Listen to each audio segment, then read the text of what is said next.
চোর বেচারা দ্বিতীয় রাতেও মালগুলি চুরি করে নিয়ে রওনা করছেন।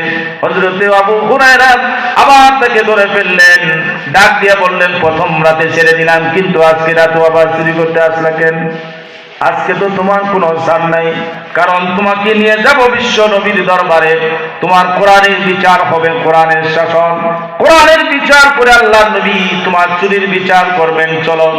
ডাক দিয়া বলেন আবু হুরায়রা, না না, আমাকে আল্লাহর নবীর দরবারে নিয়ে যাও না। আবু হুরায়রা, তোমার সাথে কথা দিলাম জীবনে কোনোদিন আর আমি চুরি করব না।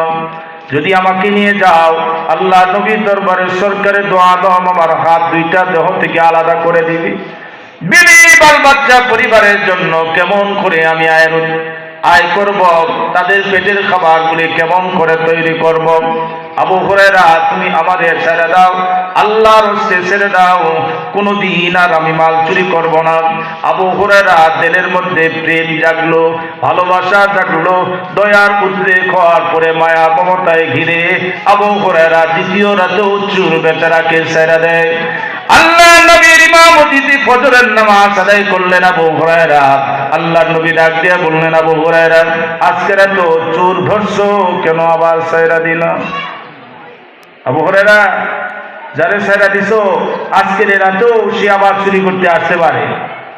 আবু হুরায়রার মেজাজ আগে যা ছিল আজ তো বড় গরম। গত 2 রাতে যাদের ছেড়ে দিলাম, এই আবার আজকে রাতে চুরি করতে আসবে, এটা কিভাবে সম্ভব?